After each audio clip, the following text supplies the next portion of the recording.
Tatatachan con todos ustedes, Super David Mel Schumann.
Welcome to The Explainer.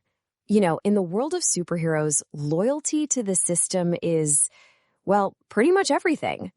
But today, we're diving into a team that decided, nope, the system's broken. This is the story of El Equipo girls and what happens when heroes decide to quit. So what does happen when heroes quit? It's such a great question, right? Because normally quitting means you failed or maybe you're just retiring. But what if it's actually an act of rebellion? What if walking away from the official rulebook is the only way to stay true to your mission? As we're about to see, these heroes didn't just hang up the cape. They completely rewrote their own job description. They call themselves soldadas de fortuna, and that translates to mercenaries for justice. I mean, just think about that phrasing for a second. They're not patriots or government agents anymore. They're basically soldiers for hire, but their only currency? It's their own conscience. This is the story of El Equipo girls, a team that decided to help the oppressed no matter what rules they had to break along the way. All right, so how did they even get to this point? Every great team has an origin story, but this one, it starts with a crack, a deep ideological split that gets right to the heart of what it even means to be a hero. Okay, so to really get El Equipo girls, you gotta look at this fork in the road they hit. It all kicked off with one team, right? The working girls, doing their thing, fighting for justice independently. But then, conflict, a major clash of ideals. And that's where the path splits. Path A leads to becoming the Super Babe team, official, professional, but totally controlled by the government. And Path B?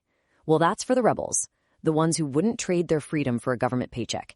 And that's the path that created El Equipo girls. And this, right here, is the core difference. It's so stark.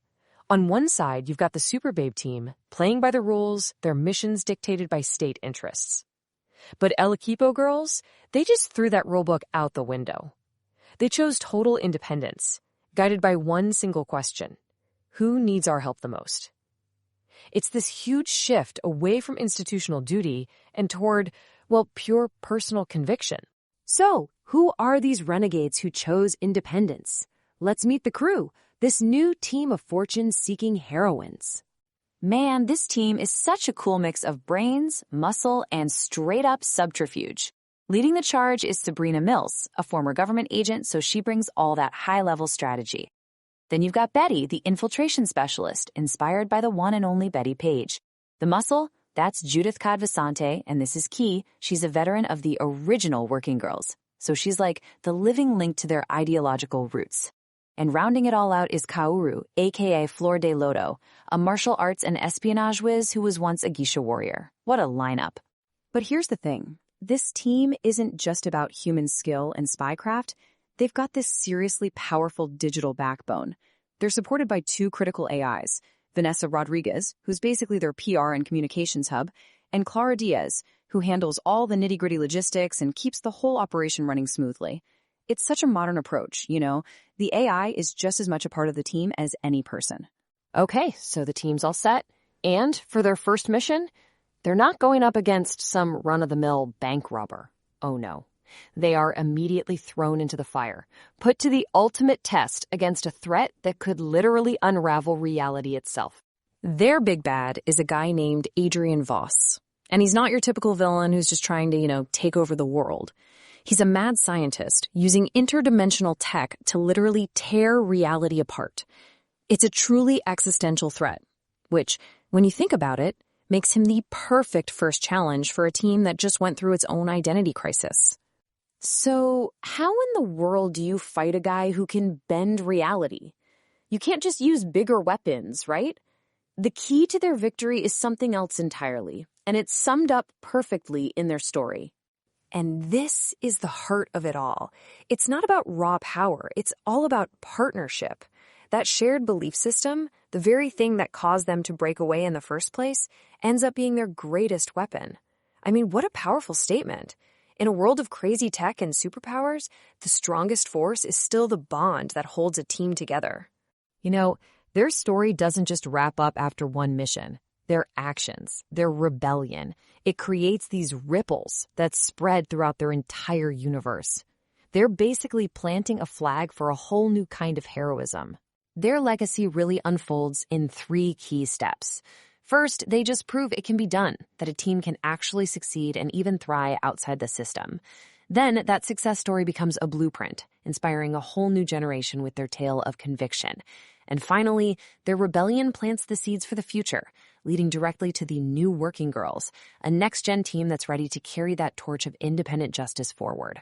So, when you boil it all down, El Equipo Girls acts as this essential bridge. They rescue the pure, independent ideals of the original Working Girls from being watered down or co-opted, and they make sure that spirit doesn't just survive, but evolves. They are the link between the past and the future of heroism in their universe. But hang on, the story of El Equipo Girls doesn't just stay on the page. The creator of this whole universe, David Paul, who also goes by Super David M., adds one last, really fascinating twist that kind of blurs the line between his fiction and our reality. So remember the team's public relations AI, Vanessa Rodriguez? Well, get this, it's such a cool little detail. In the real world, the director of public relations for the creator's company is a woman named Vanessa Martinez. And this isn't just some fun Easter egg. It's a very deliberate nod that merges the fictional team with the real-life people who are bringing their story to us. This intentional blurring of the lines, it adds this whole other layer to their story. And it leaves us with one final, pretty provocative question. Where does the story really end? And where does the creator begin?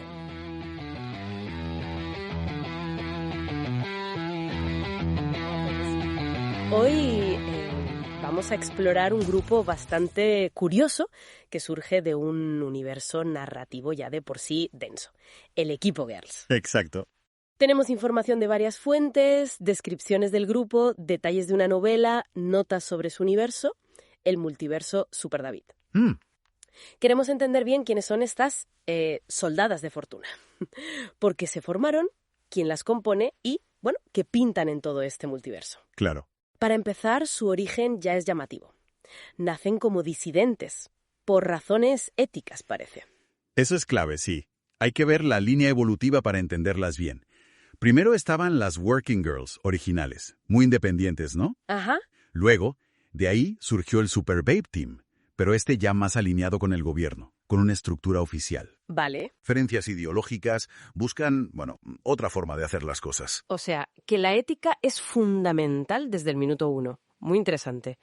¿Y quiénes son? Porque los perfiles suenan muy variados. Sí, bastante heterogéneos. A ver, la líder es Sabrina Mills, exagente de Supreme Force, que es como una agencia de seguridad potente allí.